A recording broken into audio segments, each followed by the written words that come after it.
pakai aritmia itu misalnya aritmia tanpa irama jantung atau artinya jantung berhenti gitu ya. Dari ke sana arahnya. Oke, jadi apa namanya, aritmia atau disritmia ini adalah abnormalitas irama jantung ya yang dihubungkan dengan adanya kerusakan atau gangguan pada sistem kelistrikan. Jadi jantung itu punya sistem kelistrikan ya, mungkin tanpa kita sadari sebenarnya ada yang sesuatu hal kelistrikan yang terjadi dalam tubuh kita. Nah, gangguan ini bisa berupa gangguan pada saat terbentuknya impuls pertama kali di jantung, ya. Impuls kelistrikan pertama kali di jantung, bisa juga saat konduksi atau penjalarannya. Karena impulsnya itu dimulai dari satu tempat khusus yaitu namanya SA node atau nodus SA sinoatrial, ya. Nanti menjalar ke bagian bawahnya. Nah, makanya gangguannya itu bisa di atrium, bisa di ventricle, bisa juga nanti di semuanya. Ya, tergantung kerusakannya di mana. Kemudian kerusakannya juga bisa takikardi ya, yang iramanya itu frekuensinya lebih tinggi dari normal, yaitu normalnya itu antara 60 sampai 100 ya, bisa juga gangguannya itu justru lambat ya. Jadi iramanya lambat di bawah 60. Kalau kita mau bicara tentang obat anti aritmia, maka sebenarnya kita harus mundur dulu ya, melihat fisiologi sel jantung ini secara seluler.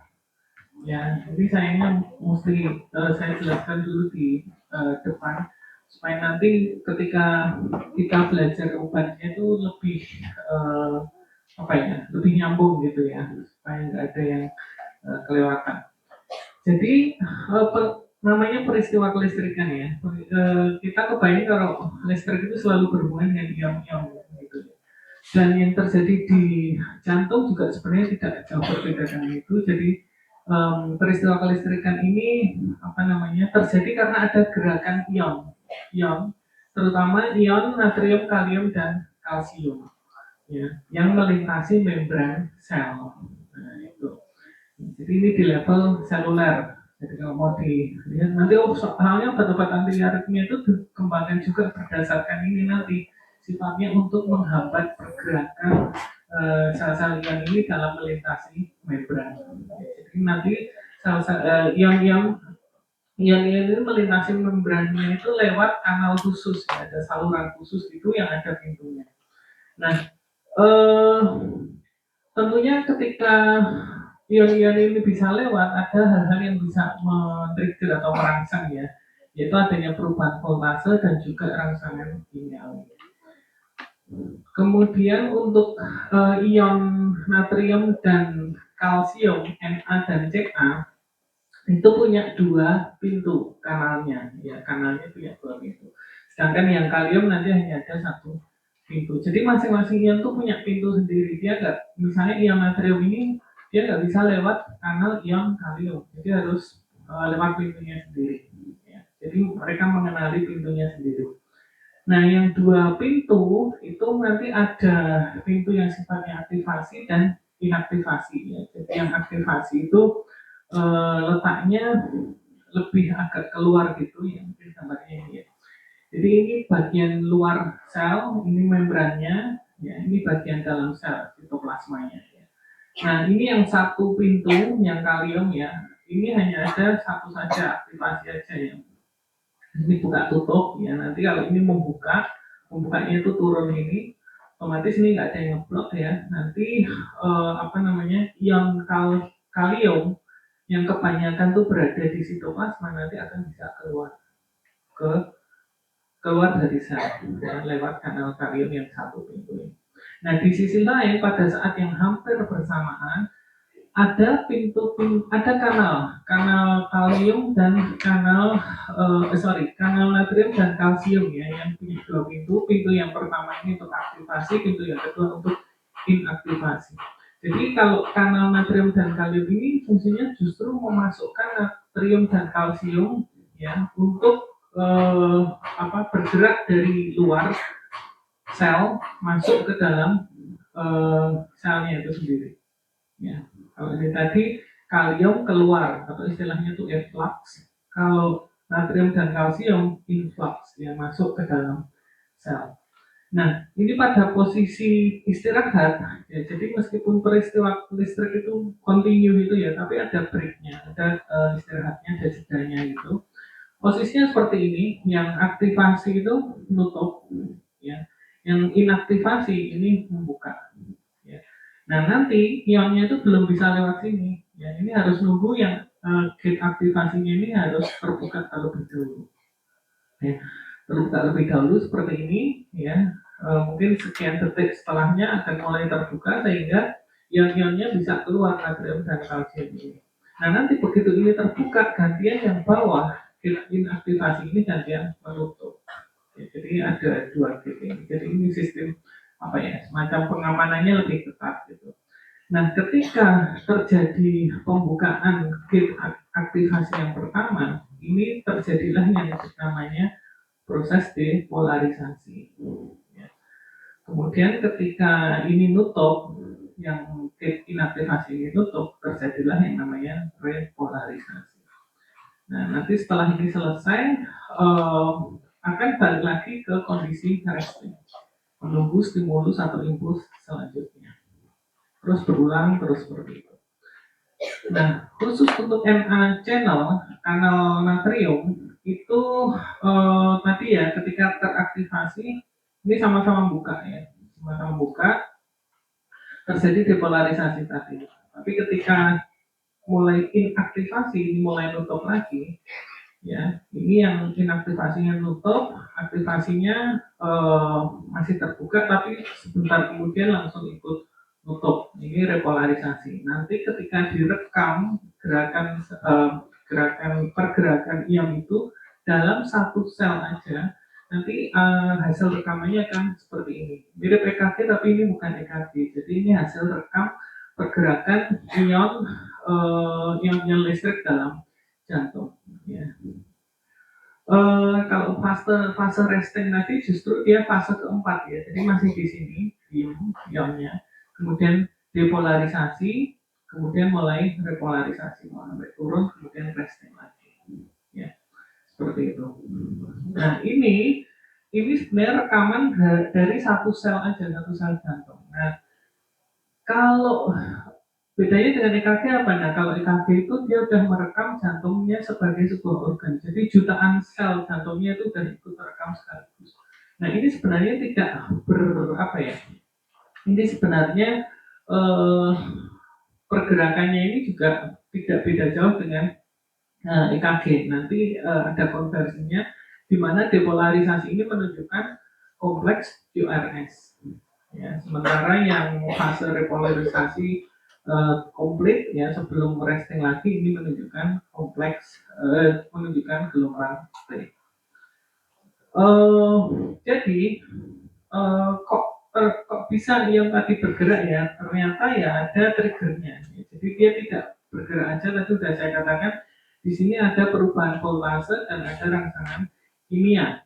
Jadi sebenarnya ada pacemakernya juga ya, atau pentrigger atau pemicu pergerakan itu utama ya, pergerakan yang utamanya, di mana kontraksi otot jantung itu sebenarnya dipicu oleh pacemaker ini.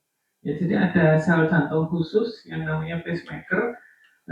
Jadi ada SA, ada sinoatrial di sini, kemudian nanti nyambung di sini juga apenot, atrioventrikal. Kemudian lanjut lagi ke bundle His. Bundle His itu di sini ya, sebelum bercabang jadi dua kanan kiri RBB dan LBB ini jadi bundle His. Nah setelah belok ke atas lagi ini namanya serat Purkinje. Nah awalnya apa namanya impuls listrik tadi itu di generate atau dimunculkan oleh pacemaker SA ini dengan sendirinya. Jadi SA node ini tidak membutuhkan bantuan atau stimulus atau ya inovasi dari luar. Jadi ini bisa bergerak sendiri. Ya, jadi ini kemurahan Tuhan juga ya. Kita bisa apa namanya tanpa effort ini sudah otomatis sepanjang kita hidup ini men-trigger pergerakan ion tadi sehingga apa namanya impuls kelistrikan yang akibat pergerakan ion tadi itu ditransmisikan nanti sepanjang jalur ini. Ya. Awalnya di atrium dulu, ya, yang di sini ini kan bercabang ya, kemudian menyebabkan kontraksi atrium, kemudian selanjutnya uh, menjalar ke nodus atrioventrikal AV ya, dan seterusnya sampai di sini. Nanti kalau ini semua sudah kena penjalarannya, kemudian ini yang berkontraksi dan seterusnya sehingga akhirnya terjadilah kontraksi otot dan pompa darah ke arteri. Ya. Jadi proses ini namanya otomatisitas. Jadi otomatisitas oleh pacemaker tadi utamanya dimulai dari SA node. Ya, ini gambarnya jadi bagian yang pacemaker itu tadi fungsinya konduksi ya. Jadi ada SA node, AV node, Vanderbilt, LVPP dan Purkinje yang mulai bercabang kecil-kecil. Ini sebenarnya bisa. Ya ini seperti ini nanti dianimasikan sendiri ya. Nah kalau ini sudah menjalar, kelistrikannya sudah menjalar, ini nanti akan lewat yang namanya gap junction ya, untuk diteruskan penjalarannya ini ke otot dari atrium dan ventrikelnya. Jadi jenis sel yang berbeda lagi ya. Kalau ini selnya arahnya ke konduksi, ini sel-sel yang fungsinya lebih ke kontraksi. Ya. Nah ini tidak mungkin kontraksinya ini terjadi tanpa adanya getaran yang dimunculkan terlebih dahulu akibat pergerakan ion. Nah,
sehingga Na yang kebanyakan berada di dalam sel itu yang kebanyakan berada di luar sel itu masuk ke dalam.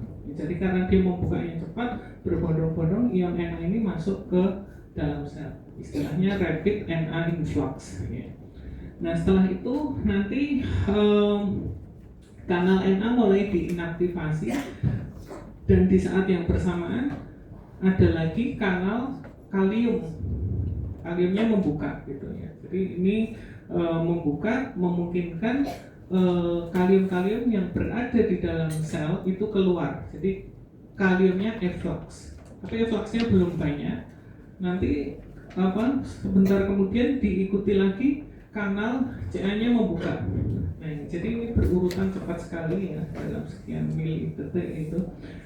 Kanal Ca-nya gantian membuka memungkinkan Na-nya itu Ca-nya itu influx. Jadi tadi kan Na dan Ca itu ada di luar. Ketika pintu kanal Na-nya terbuka, Na-nya masuk. Ketika kanal K-nya terbuka, K-nya keluar. Ya, ini harusnya kan ion kaliumnya keluar, harusnya terjadi repolarisasi cepat gitu ya. Karena tadi Na-nya ketika dia masuk depolarisasi, kaliumnya keluar repolarisasi harusnya. Tetapi karena ada satu lagi kanal yang membuka yaitu kalsium, Ca-nya ini naik. Ca-nya ini masuk ya, sehingga menahan menahan kalium yang keluar tadi. Jadi kalau direkam seperti ini, yang harusnya ini turun cepat ini ditahan oleh kalsium yang masuk. Jadi nggak bisa turun cepat. Nah nanti setelah ini selesai prosesnya, baru kalium ini melanjutkan proses effluxnya secara masif ya, sehingga terjadi repolarisasi. Ini urut-urutannya di sini ya. Nah setelah repolarisasi terjadi, nanti selnya itu istirahat ya. Balik lagi ke resting zone, menunggu impuls selanjutnya sampai terjadi repolarisasi awal, kemudian pelatu, ini namanya pelatu ya, kemudian repolarisasi dan seterusnya ya. Dan proses mulai dari terjadinya depolarisasi awal sampai repolarisasi sempurna ini namanya periode refractory. Jadi di sini otot ventrikel itu berkontraksi secara komplit ya, mulai dari awal kontraksi sampai dia selesai ya, memompa darah. Kemudian, nah ini tadi kan yang di otot kontraktil ya, atrium dan ventrikel. Nah yang terjadi di sistem yang konduksi S anode dan AP node itu berbeda. Jadi tidak ada platunya. Jadi begitu dia dan ini Na-nya itu beda ya. Jadi ada di sini namanya prepotensial ya. Jadi di sini kanal Na-nya memang diaktifasi ya, tetapi secara lambat ya. Jadi ini lambat naiknya ya. Nah nanti kalau sudah lewat ambang minus 40 ini baru terjadi depolarisasi, di mana itu terjadi karena kanal Ca-nya membuka ya. Jadi ini depolarisasinya karena kanal kalsium. Jadi beda dengan yang di sini. Yang di sini adalah kanal natrium, kemudian kanal kalsiumnya yang di sini ya. Tapi kalau di sini ini yang depolarisasi langsung kanal kalsium. Kemudian setelah itu gantian kanal kaliumnya yang membuka, sehingga terjadi efflux atau kaliumnya keluar besar-besaran dari dalam ke luar sel. Kemudian nanti resting lagi, balik lagi ke prepotensial dan seterusnya ya. Jadi yang prepotensial ini yang disebut sebagai funny current ya, funny current. Nanti ada obatnya sendiri yang mengatur atau mempengaruhi, atau kerjanya itu mempengaruhi funny current ini ya. Jadi seperti itu perbedaannya ya. Ini kan satu sel kalau dikumpulkan nanti jadinya seperti ini. Sebentar, mana ya, kok hilang?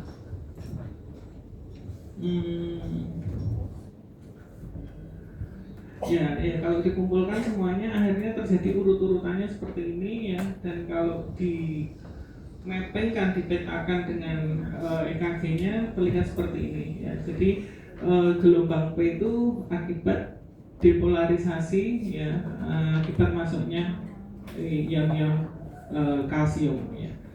Tapi kalau yang di sini tadi sudah saya jelaskan ya, ini lebih ke depolarisasi Na-nya tadi ya.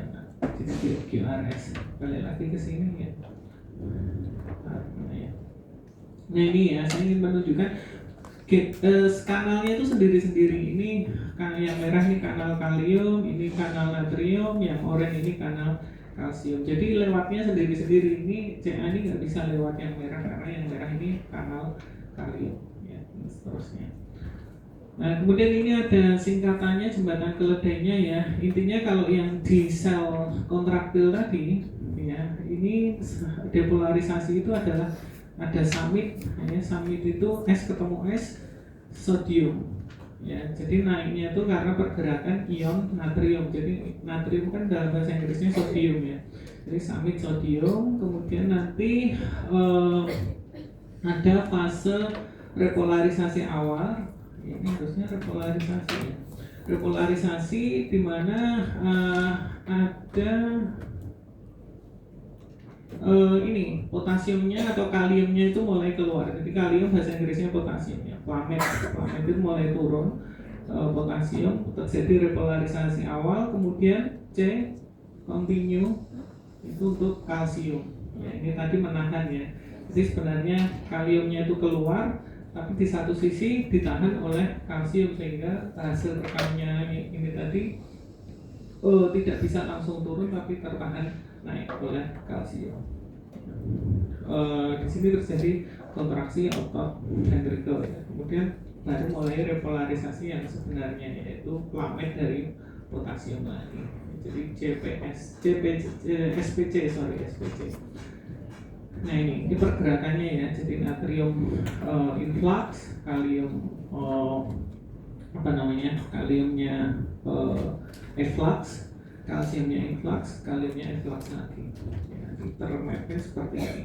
Nah kalau yang di sistem konduksi S anode dan AV node ini tadi yang naik itu langsung kalsiumnya, jadi nggak ada natriumnya, jadi langsung climb kalsium menimbulkan depolarisasi di S anode AV node, kemudian turun plamet potasium menjadi repolarisasi.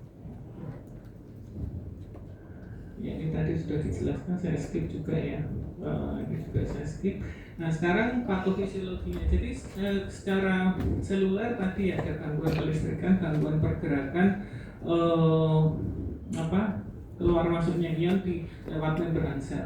Tetapi secara patofisiologis ya, itu bisa terjadi karena adanya hipoksia atau iskemi pada arteri koroner ya, kemudian perubahan struktur jantung, ada gangguan elektrolit juga bisa ya, kemudian stimulasi saraf simpatis ya, obat-obat ya, obat anestesi, itu semua bisa menyebabkan gangguan-gangguan kelistrikan tadi. Mekanisme besarnya, mekanisme umumnya yaitu tadi gangguan pembentukan impuls pertama kali ya, oleh sanut atau di cabang-cabang selanjutnya, dan juga gangguan perjalanan tadi, atau yang terakhir juga bisa terjadi karena gangguan dari proses repolarisasi. Nah sebenarnya ini secara garis besar seperti itu ya aritmia itu, tapi sebenarnya secara spesifik itu kan kita tahu aritmia itu ada macam-macam ya. Secara spesifik masing-masing itu punya mekanisme sendiri. Jadi nanti sebenarnya obat-obatnya itu tidak bisa digeneralisir untuk semua kondisi. Jadi harus disesuaikan. Ya, dan repotnya lagi sebenarnya obat-obat anti aritmia yang dikembangkan itu kadang sifatnya paradoks. Ya, jadi dia itu dikembangkan untuk mengatasi aritmia, tetapi di sisi lain justru ada yang ikut men-trigger aritmia itu lagi. Jadi repotnya di situ. Jadi memang harus hati-hati sekali untuk kasus aritmia ini. Ini ya jenisnya ya takikardi dan bradikardi aritmia itu. Jadi kalau takikardi biasanya gangguan pembentukan impuls dan penjalaran impuls. Tapi kalau bradikardi ya sama juga ya. Cuma yang takikardi ini mungkin yang mendapat bahasan lebih banyak ya. Jadi pembentukan impuls itu bisa terganggu karena adanya otomatisitas yang tadi meningkat ya. Jadi pacemakernya tadi tertrigger lebih cepat tadi.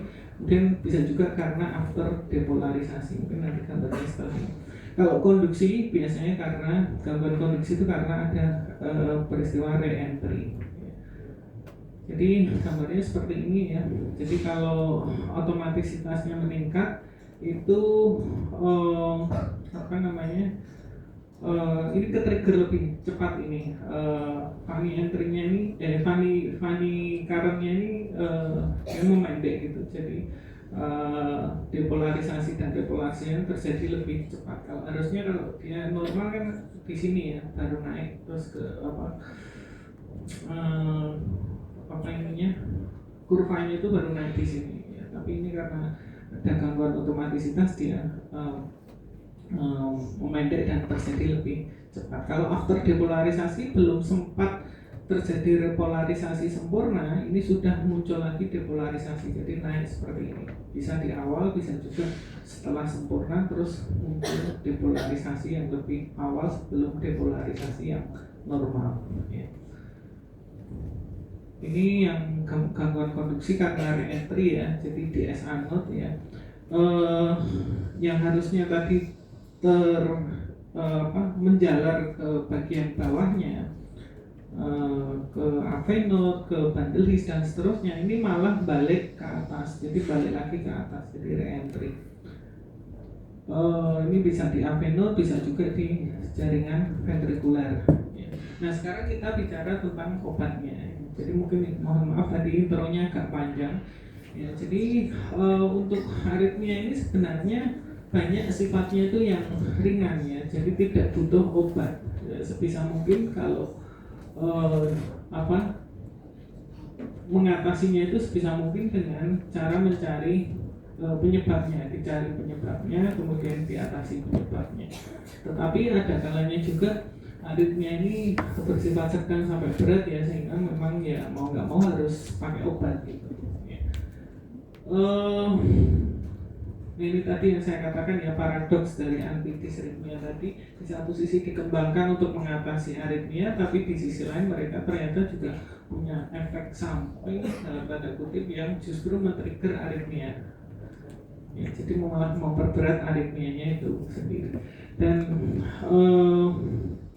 biasanya obat tata laksana yang diambil itu kalau memang sudah arahnya sedang dan berat ya, itu mungkin obat saja tidak cukup. Jadi harus ada tata laksana cukup invasif ya, pakai metode kelistrikan termasuk pakai ablasi. Ablasi itu jadi kayak disolder gitu ya, bagian sel jantung yang menimbulkan yang memicu impuls yang tidak normal tadi dimatikan ya. Ablasi bisa ablasi panas dan ablasi dingin ya. Jadi obat-obat nanti sifatnya hanya sebagai pendamping dari tindakan yang lebih invasif tadi. Nah yang paling bagus responnya terhadap obat-obat anti aritmia itu ya supraventrikular takikardi ya. Mungkin kemarin masuk di skenario 1 ya kalau nggak salah ya. Jadi SVT itu tidak perlu tindakan invasif, jadi dia cukup responsif terhadap obat. Nah, mekanisme umum dari obat-obat anti aritmia itu adalah tadi menunda atau mencegah pergerakan ion-ion tadi masuk lewat membran. Ya. Jadi di otak-atik tadi masuknya tadi supaya ini tidak terjadi terlalu cepat. Jadi restingnya itu ditahan di sana ya, supaya munculnya gelombang selanjutnya itu tidak secepat yang seharusnya gitu. Secara lebih spesifik mekanisme kerjanya bisa dengan cara menekan otomatisitasnya ya, kemudian menekan laju depolarisasinya, bisa juga memperlambat penjalaran impulsnya ya, bisa juga dengan memperpanjang aksi potensial yang tadi tergambar itu tadi ya. Dua kurva di sistem konduksi dan sistem kontraksi tadi namanya aksi potensial. Dan juga bisa dengan cara meningkatkan periode atau durasi refraktorinya. Jadi durasi dari mulai depolarisasi sampai terjadi repolarisasi komplit. Nah, secara kelistrikan elektrofisiologi ya, hal ini bisa dicapai dengan cara memblok tadi kanal natrium, kalsium, dan kalium tadi. Jadi pergerakan ini hanya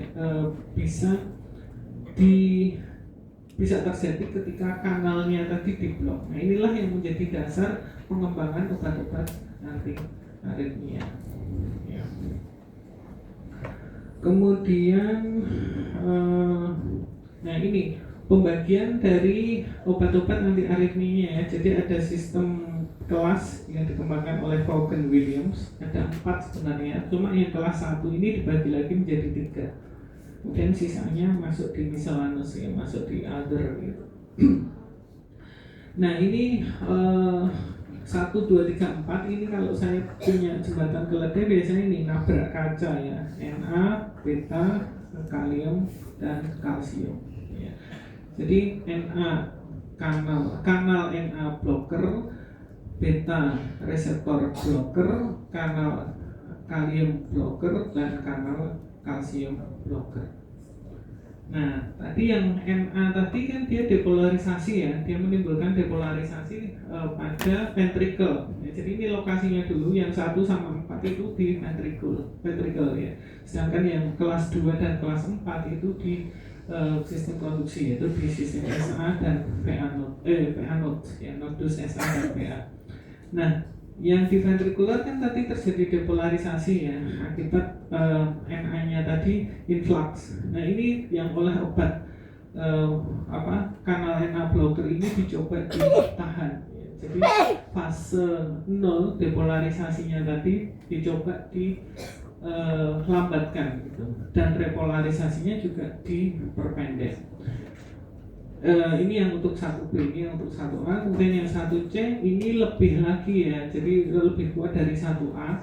Fase 0-nya itu dilambatkan lebih kuat lagi oleh yang golongan atau kelas 1C ini. Kemudian yang beta, yang golongan 2, yang kelas 2 ini menghambat depolarisasi di fase 4. Jadi ini menjelang ini di prepotensialnya ya. Kemudian yang 3 ini memperpanjang fase 3. Repolarisasi fase 3-nya digeser ke kanan, jadi memanjang. Nanti ada gambarnya ya. Kemudian yang keempat ini menghambat aksi potensial secara keseluruhan. Nah, beberapa obat itu ternyata memiliki atau bisa digolongkan ke dalam beberapa kelas sekaligus. Contohnya nanti ada amiodaron dan juga sotalol. Kalau amiodaron itu kelasnya 1, 2, 3, 4 dia punya ini, sifat ini semuanya punya ya, jadi punya kemampuan yang komplit gitu. Tapi kalau sotalol dia hanya 2 dan 3 aja. Nah, yang lainnya, ada obat lainnya yang mekanismenya itu tidak bisa digolongkan ke 4 kelas ini. Contohnya adenosine dan digoxin. Itu digoxin sebenarnya obat gagal jantung ya, tapi ternyata sebenarnya dia bisa juga untuk obat anti aritmia. Ini masuk di sini. Nah, sekarang yang 1 dulu ya. Yang 1 adalah penghambat kanal natrium ya. Fungsinya untuk menghambat Na influx tadi sehingga depolarisasinya itu tidak terjadi langsung ke atas ya, tapi diperlambat. Jadi kalau direkam itu dia garisnya itu tidak lagi tegak lurus, depolarisasi cepat, tapi miring ya, jadi diperlambat depolarisasinya. Jadi yang diperlambat adalah fase 0-nya ya. Dan bisa juga memperlambat depolarisasi di fase 4 sebelum resting ya, di SA node-nya. Obat-obat kelas 1 ini mempunyai afinitas yang sangat tinggi terhadap terhadap kanal-kanal pada saat statusnya tadi teraktivasi atau inaktivasi ya, jadi kalau kanalnya resting dia tidak bisa bekerja di situ, jadi dia hanya bekerja ketika kanalnya itu teraktivasi atau justru terinaktivasi ya selama fase repolarisasi. Jadi sifatnya itu kanal NA blocker ini selektif terhadap sel-sel disritmogenik, jadi sel-sel yang bisa menimbulkan aritmia. Kemudian pembagian 1 ABC ini berdasarkan sebenarnya ini ya potensi berdasarkan durasi aksi potensial, potensi aksinya tadi. Jadi kalau yang kelas A ini meningkatkan potensial aksi, yang kelas B ini menurunkan, dan yang kelas C ini sebenarnya tidak punya efek ya.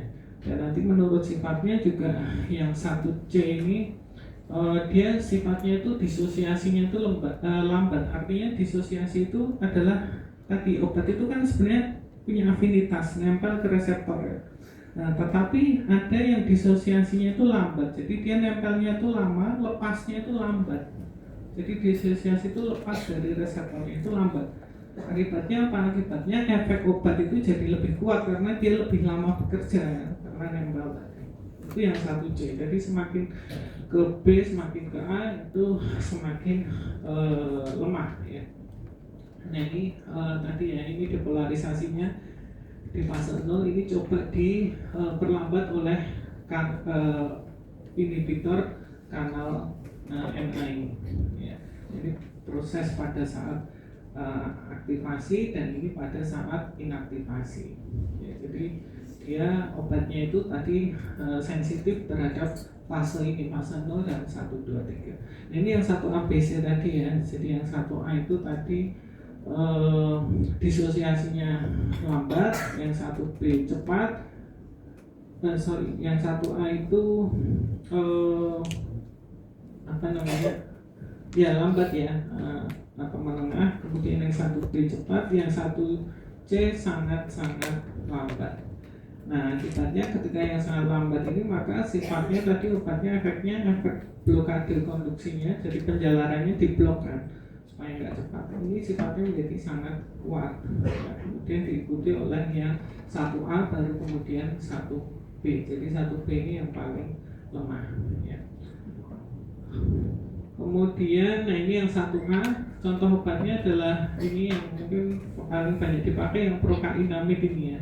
Jadi prokainamid itu sebenarnya kayak lidocaine itu. Jadi aslinya dia obat anestesi lokal ya. Tapi di sini dipakai ini yang quinidin ini sebenarnya obat turunan obat malaria. Disopiramid ini apa ya saya lupa ya. Tapi jarang dipakai, antara disopiramid dan quinidin ini jarang. Jadi yang paling banyak adalah prokainamid ini dipakai untuk aritmia atrium maupun ventricle. Kemudian mekanismenya ya tadi memperlambat fase 0 pada saat depolarisasi. Nah ini gambarnya ini membantu sekali ya untuk mengingatnya dan memahami. Jadi yang normal itu yang abu-abu ini ya, yang normal yang abu-abu ini. Kemudian obatnya itu dia menimbulkan efek fase depolarisasi atau fase 0-nya itu tidak terjadi cepat. Jadi tidak terekam tegak lurus seperti ini tapi miring lagi ke sini. Jadi ini tetap ya, tapi ini miring ke sini. Jadi ini mengakibatkan fase depolarisasinya itu melambat, terjadi lebih lambat. Nah kemudian karena ini geser, ini juga ikut geser ya, repolarisasinya juga agak geser ke kanan ya, ini khas pada 1A.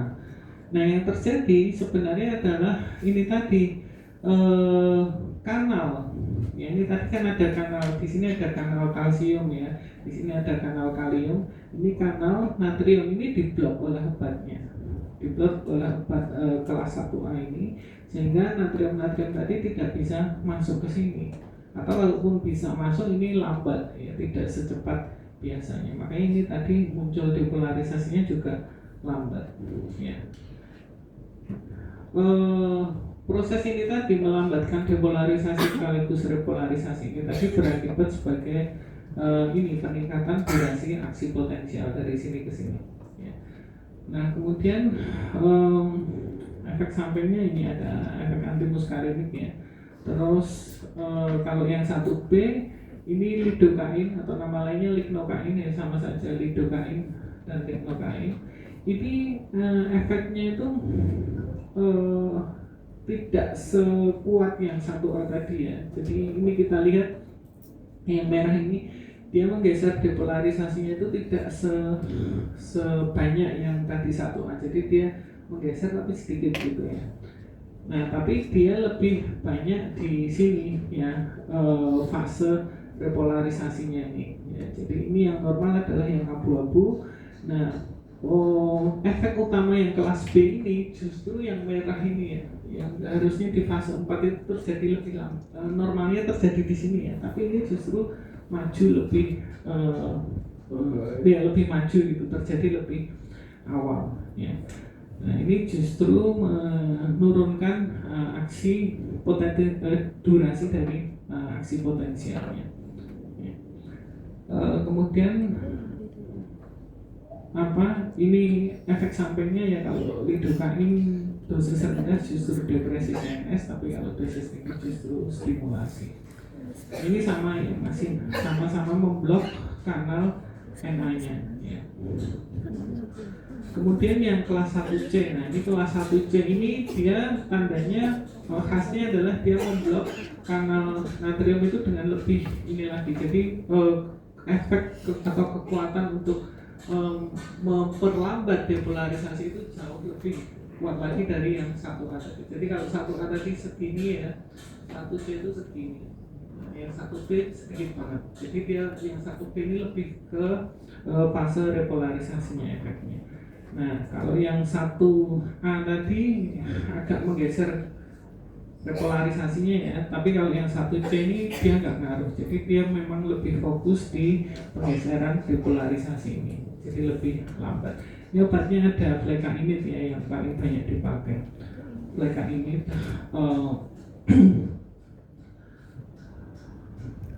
ya. Nah, ini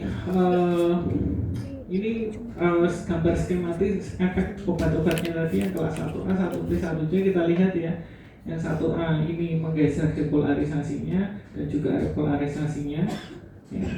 Akibatnya kalau direkam EKG ya, QRS-nya meningkat ya. Ini QRS-nya harusnya segini ya. Kemudian ini juga berpengaruh di gelombang T-nya. Jadi akhirnya QT-nya juga memanjang. Nah, yang kelas 1B tadi efeknya lebih pada ini, pada fase repolarisasinya. Jadi diperpendek fase 3-nya ya, sehingga QT-nya agak menurun karena ditarik ke depan. Jadi gelombang T-nya terjadi sedikit lebih awal. Kemudian kalau yang 1C ini ya, depolarisasinya benar-benar diperlambat, tapi untuk yang repolarisasinya tidak begitu berefek ya. Nanti ini akibatnya di durasi interval QRS ini yang lebih QRS-nya durasinya lebih panjang lagi. Oke, ini obat-obat yang sering dipakai ya, tadi yang kelas A prokainamid, kelas B lidokain, dan yang kelas C flecainid ya. Kemudian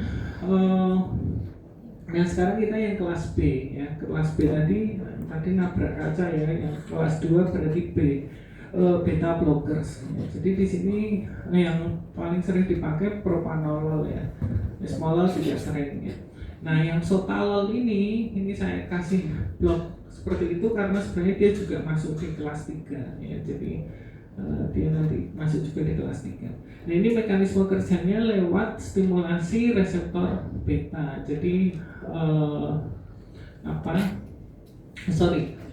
blokade dari reseptor beta ya. Tadi kan yang S-anod tadi kan dipengaruhi oleh otot-otot saraf otonom ya, simpatis parasimpatis. Nah, yang simpatis itu kan menyebabkan heart rate-nya naik ya, depolarisasinya meningkat, heart rate-nya naik. Nah, ini coba diblokade ya, diblokade saraf simpatisnya tadi. Jadi di sini mekanisme kerjanya ada beberapa ya. Jadi respon nodus SA dan AV itu diturunkan, dan juga durasi potensial aksi juga diturunkan, refractory periodnya diperpanjang.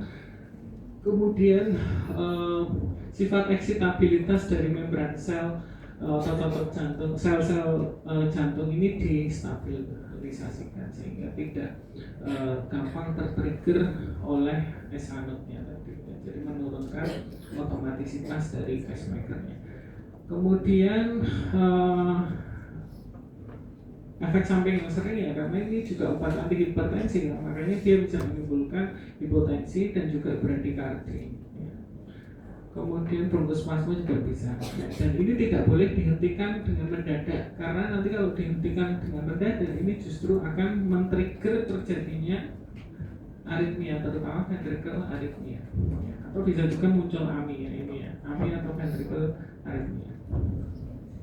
Nah ini secara skematis ya, jadi kelas 2 obat anti aritmia kelas 2 ini memperlambat depolarisasi fase 4 di S-anode ya.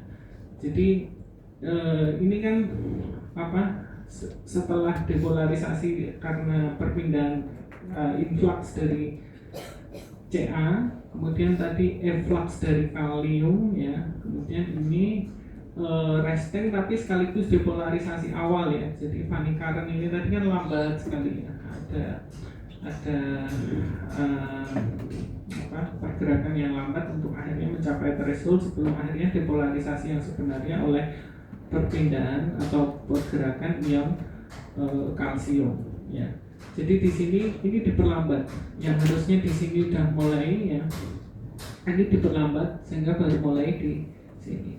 Nah, akibatnya apa? Nanti PP intervalnya akan memanjang. Ya. Kemudian juga kecepatan konduksi avenut ini juga diperlambat juga, sehingga nanti PR intervalnya ini diperlambat, dinaikkan, ya. Memanjang. PR intervalnya memanjang, PP memanjang, PR memanjang. Ini yang banyak propanolol yang paling banyak ya. Kemudian yang ini untuk untuk gambar skematis yang seperti ini untuk beta blocker ini tidak ada, tapi ada yang skemanya yang seperti ini ya.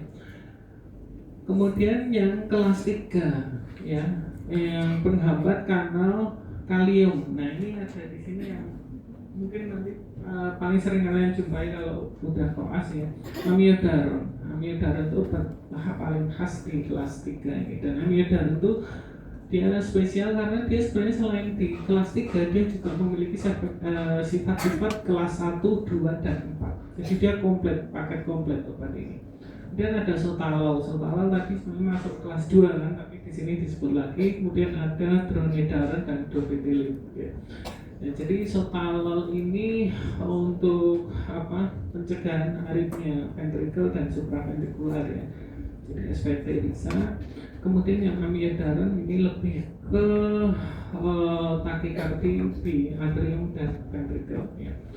Kemudian mekanisme kerjanya gimana? Nah, mekanisme kerjanya sesuai namanya, dia menghambat kanal kalium ya, jadi menghambat efflux. Karena kalium tadi kan sifatnya dia keluar ya, dia cenderung keluar, jadi ini dihambat effluxnya, sehingga dia tidak bisa terjadi normal tapi berlambat munculnya. Jadi repolarisasinya, kurva repolarisasinya ini muncul lebih lambat ya. Jadi dengan kata lain fase repolarisasi itu diperpanjang ya. Nah nah ini gambarnya juga ya. Ini sekarang untuk yang NA, kanal NA dan kanal CA terbuka. Nah sebaliknya untuk yang kanal kalium ini tertutup, sehingga kaliumnya, ion kaliumnya itu tidak bisa keluar, tidak bisa efflux ya. Kemudian khusus untuk amiodaron ini waktu paruhnya itu panjang sekali ya. Jadi harus kalau ada pasien dikasih amiodaron itu harus dimonitoring ketat, karena obatnya itu berada di dalam tubuh dalam jangka waktu yang cukup lama, sehingga beberapa organ itu harus dicek seperti tiroid ya, liver, dan paru ya. Tiroid karena apa ya? Karena amiodaron ini mengandung iodium ya. Jadi kalau kelebihan ini bisa menimbulkan toksisitas ya. Jadi tiroidnya yang kena, jadi ini harus dicek tiroidnya ya.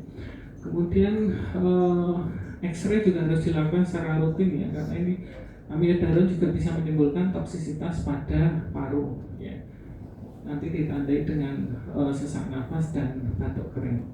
Kemudian dihindari minum ini grapefruit itu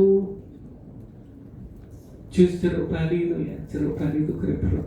Ini tidak boleh diberikan bersama-sama dengan amiodaran karena akan menimbulkan interaksi obat yang cukup fatal ya.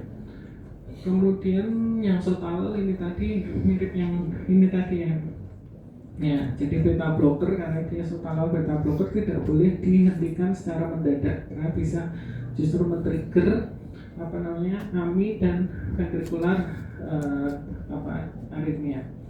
Nah, yang dofetilid dan dronedaron ini dia sebenarnya mirip dengan amiodaron, cuma tidak mengandung iodin, jadi relatif lebih aman. Kemudian dofetilid, ya meskipun dia tidak mengandung iodin, dia efek sampingnya tuh khas, yaitu menimbulkan yang namanya torsade de Pons, ya, bahasa Prancis torsade de Pons. Itu khasnya seperti ini ya, jadi seperti ventricle tachycardia, peaknya itu tinggi-tinggi, kemudian turun, kemudian tinggi lagi, turun lagi dan seterusnya. Itu khas banget torsade de Pons, dan ini bisa diatasi dengan pemberian magnesium sulfat. Ya, ini khas ya. Kemudian ini juga skematis yang tadi ya, jadi intinya lebih ke memperlambat fase repolarisasi tadi, fase 3-nya diperlambat terjadi. Kemudian yang terakhir adalah kelas 4 ya. Kelas 4 tadi lebih banyak jadi ini sifatnya mirip dengan yang beta blocker ya.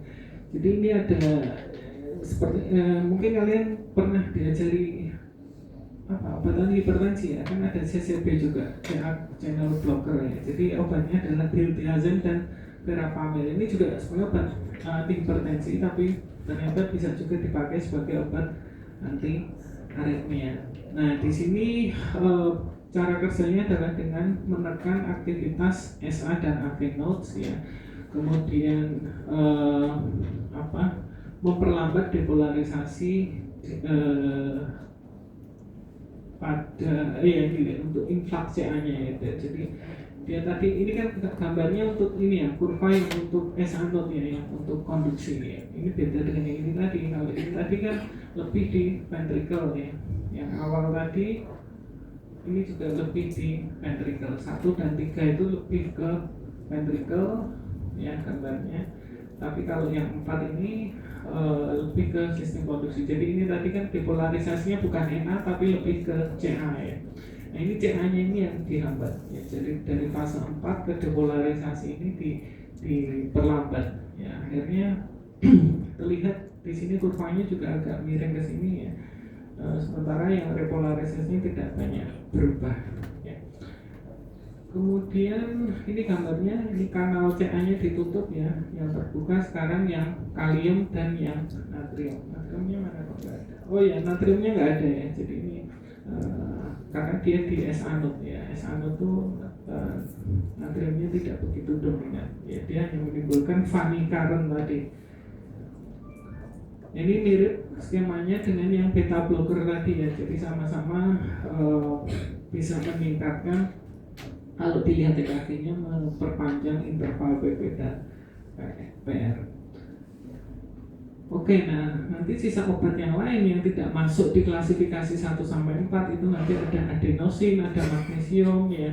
Nah ini mungkin tidak akan banyak saya bahas ya. Jadi ada adenosin, digoxin, magnesium sulfat, ivabradin. Nah ini obat yang cukup baru juga. Ini sebenarnya obat gagal jantung, tapi juga bisa dimanfaatkan sebagai obat anti aritmia. Ada juga ranolazine. Nah sekarang yang untuk bradiaritmia, bradikardia itu memang tidak banyak mendapat pembahasan di sini, tapi cukup saya sebutkan saja. Jadi untuk sinus bradikardi ya,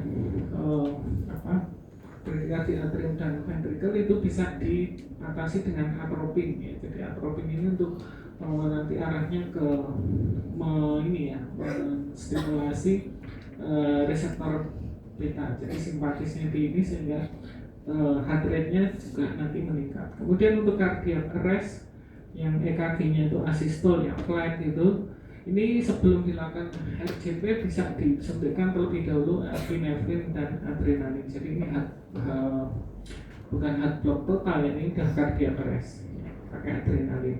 Kemudian kalau heart block itu masih bisa pakai isoprenalin. Kemudian kalau yang adenosin di sini tadi ini udah nggak masuk bradikardi ya. Jadi adenosin ini untuk SVT, ini skenario 1 ya. Digoxin untuk atrial fibrilasi, magnesium untuk yang ventricle fibrilasi. Nah mungkin ini saya bahas sedikit tentang adenosin dan nanti apa ya, digoxin mungkin ya. Ya, jadi adenosin itu dia mengaktifasi reseptor alfa 1 ya. Ya, jadi alfa 1 pada nodus SA dan AP sehingga akhirnya membuka kanal kalium ya, kalau kanal kalium terbuka maka effluxnya terjadi, kaliumnya keluar semua.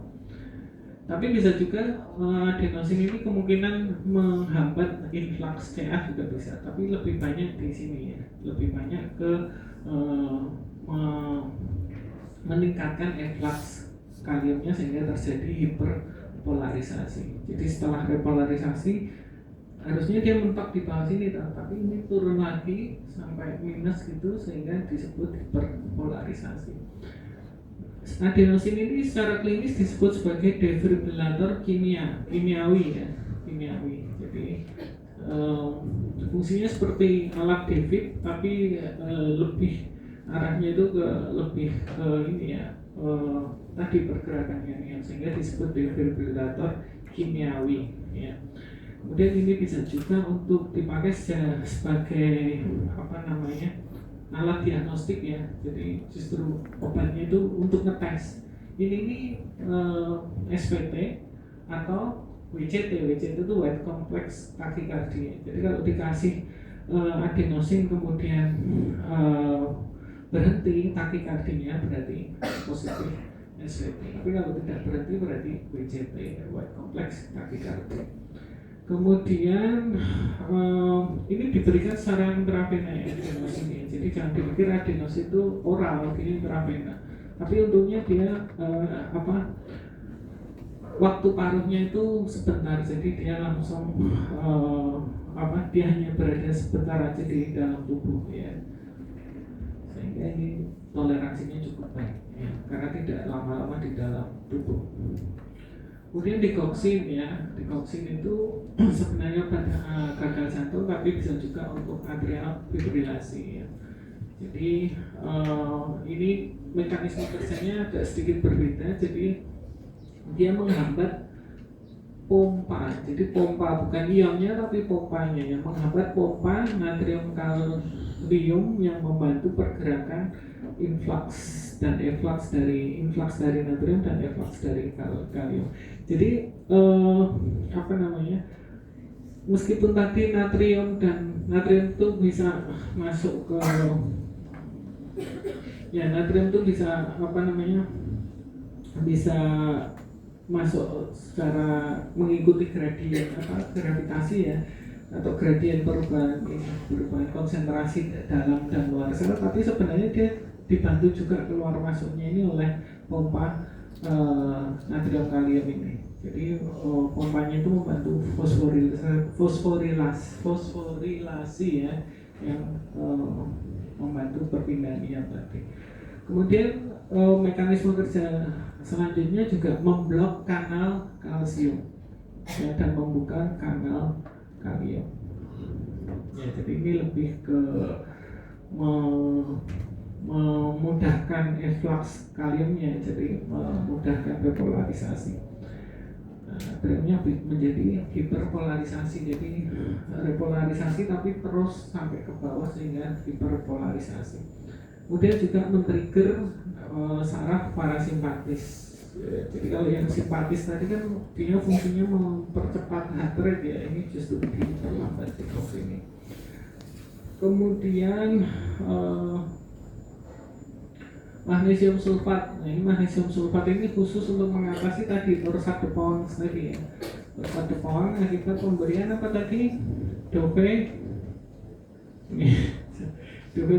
ya. Ini dofetilit tadi ya. Dofetilit tadi menyebabkan torsadepon. Jadi sebenarnya dia obat anti aritmia tapi justru menimbulkan aritmia. Ini untungnya ada semacam antidotnya gitu ya, pakai magnesium sulfat biasa. Ini biasanya magnesium sulfat itu dipakai untuk obat preeklamsi itu ya. Jadi kalau udah diajari belum ya. Jadi kalau hamil besar ya, ada hipertensi dan kemungkinan potensi kejangnya tinggi ya. Nanti kalau waktu melahirkan bisa kejang juga, itu bisa diatasi dengan magnesium sulfat ini. Jadi magnesium sulfat itu untuk mengatasi gangguan ini yang tadi itu kejang bisa, untuk anti aritmia juga bisa. Kemudian mekanisme kerjanya memperlambat pembentukan impuls di S anode ya, jadi diperlambat formasi impuls di S anode dan memperpanjang waktu konduksi ya. Jadi sekali lagi dia fungsinya untuk memperlambat ini sebenarnya heart rate-nya tujuannya, karena ini kan cepat sekali kayak ventricle tachycardia. Kemudian yang terakhir ada ivabradin dan ranolazine ya. Jadi ivabradin ini juga sebenarnya obat gagal jantung, tapi ivabradin ini bisa dimanfaatkan sebagai obat anti aritmia dengan cara memblok Fanny Karen ya. Jadi dia di S anode kerjanya, karena Fanny Karen tadi kan dia menaikkan influx Na-nya lambat gitu ya, sebelum depolarisasi dari Ca ya. Nah ini ivabradin kerjanya di sana. Kalau ranolazine juga di Na current tapi di ventricle, bukan di S anode tapi di ventricle. Oke, yang akhir-akhir ya. Jadi pertimbangan klinis untuk pemakaian obat-obat anti aritmia itu harus hati-hati, benar-benar dilihat jenis aritmianya apa. Tidak semua aritmia itu ritmenya sama. Ya, yang ringan seperti saya katakan tadi, dicari penyebabnya dan diatasi penyebabnya tersebut. Tapi kalau yang sudah sedang sampai berat, ini baru boleh dikasih obatnya, dan ini obatnya juga harus dipilih yang sesuai, karena tidak semuanya misalnya bekerja di atrium, tidak semuanya bekerja di ventricle, ada yang dikerjain di tempat-tempat tertentu ya. Kemudian kombinasi ini harus hati-hati kalau diberikan dengan obat-obat lain yang sifatnya pro-disrhythmic ya, jadi justru menimbulkan aritmia, pro-disrhythmic ya. Contohnya ada antihistamin ya, kemudian antibiotik ya, kemudian obat antidepresi dan seterusnya. Kemudian monitoringnya juga harus ketat ya, untuk hemodinamik dan parameter laboratorium lain harus ketat ya, mulai dari tekanan darah, kemudian laju pernapasan ya, kemudian heart rate ya, denyut jantung, kemudian urin ya, kemudian kesadaran dan juga kadar elektrolitnya. Ini harus selalu dimonitor selama pasien tersebut dikasih obat anti aritmia ya. Karena yang namanya aritmia ya kayak konslet gitu kan, jadi harus hati-hati banget, sekali yang salah ya bisa mati ya. Kemudian kalau sampai terjadi penurunan kesadaran dan ada hipotensi ya, ini berarti aritmia serius ya. Jadi monitoringnya juga harus lebih ketat lagi. Nah ini summary-nya ya, summary-nya sekali lagi tergantung ya apakah potensial aksinya itu terjadi di sistem kontraksi, yaitu otot-otot atrium dan ventricle, ataukah justru di sistem konduksi di SA dan AV node ya. Jadi kalau di SA node itu khas ya, ini Fanny Karen, kemudian ini CA-nya influx menimbulkan repolarisasi, kemudian kaliumnya efflux menimbulkan repolarisasi. Nah ini kalau terus sampai ke bawah sini ini hiperpolarisasi ya. Kemudian balik lagi ke Fanny Karen. Nah ini obat yang berpengaruh ya. Obat yang berpengaruh adalah yang kelas 2 dan 4. Jadi yang bekerja di S anode dan AV node ini tadi ya. Sebentar, saya balik ke sini tadi. Nah ini loh, ingat-ingat ya, ini lokasi 1 dan 3 itu di ventricle, 2 dan 4 itu di SA dan AV node ya. Maka obat yang bekerja di SA dan AV node, maka ini tergantung aritmianya apakah disebabkan gangguan di SAA node ataukah justru di sistem kontraksinya ya. Nah, tadi yang di SA node kan 2 dan 4 tadi ya. Jadi obatnya yang kelas 2 beta blocker tadi lebih ke sini ya, memperlambat depolarisasi termasuk panikarnya. Kemudian yang kelas 4 lebih ke penghambatan kalsiumnya ya, jadi depolarisasinya juga dihambat. Kemudian yang yang mempengaruhi otot atrium dan ventricle, obat yang bisa mengatasi aritmia yang terjadi di atrium dan ventricle itu bisa obat kelas 1 ya, kemudian kelas 3 dan juga plus kelas 4 ya. Kelas 4 masih bisa juga ini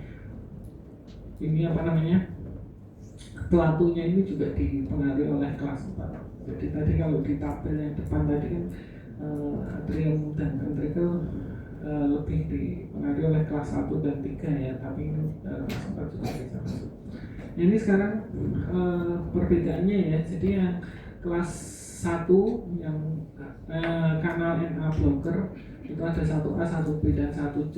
Bentuknya perubahannya seperti ini ya. Jadi ini yang 1A lebih berpengaruh pada depolarisasi dan repolarisasi, jadi memperlambat keduanya.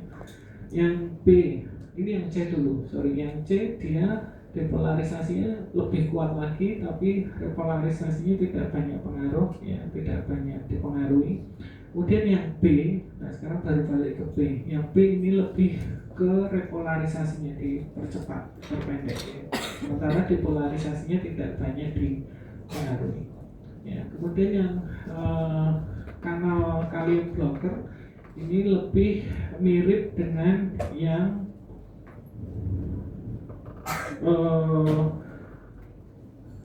ini yang 1A ya, cuma dia tidak mempengaruhi di sini, tidak mempengaruhi depolarisasi. Jadi dia lebih banyak di depolarisasinya ya, jadi ini diperpanjang. Kemudian untuk beta blocker dan kalsium kanal kalsium blocker ini mirip ya, cuma cara kerjanya, mekanisme kerjanya beda. Cuma kalau direkam hasilnya, aksi potensialnya itu mirip banget ya. Jadi sama-sama memperpanjang PP, jadi memperlambat depolarisasi ya, sama. Cuma mekanismenya kalau beta blocker ini dengan lewat jalur simpatis ya, jadi diperlambat otomatisitas oleh pacemakernya. Tapi kalau kanal CA blocker ini depolarisasinya ya, ini depolarisasinya yang diperlambat. Nah, ini tadi kan kalau di SAVA ini depolarisasi oleh kalsium ya. Kalau ini tadi kan natrium, ini oleh kalsium. Jadi ini yang kalsiumnya ini yang diperlambat. Ini indikasi penggunaannya ya. Jadi kita lihat ini kalau aritmianya lebih asalnya lebih di atrium, ini semua kelas bisa dipakai ya. Semua kelas bisa dipakai, tapi kalau di supraventrikular hanya kelas 2 dan 4. Ya, hanya kelas 2 dan kelas 4 dan juga yang lainnya ini. Jadi ada adenosin juga kan kalau untuk SVT. 2 dan 4 dan adenosin decoxin. Kemudian kalau yang aritmianya dari ventricle ini bisa dipakai yang kelas 1 dan kelas 3. Ini ya. Ini kelas 1 dan kelas 3. Ini kan kenanya di otot-otot kontraksi ya. Nah, saya rasa itu saja yang bisa saya sampaikan. Ini nggak usah ya, di skip aja. Barangkali ada pertanyaan yang mau disampaikan atau ada yang mau didiskusikan. Semoga tidak terlalu abstrak ya, karena kita soalnya banyak bermain logika sebenarnya tadi, masalah menggeser-geser kurvanya tadi, kurva aksi potensial. Ada? Nggak ada.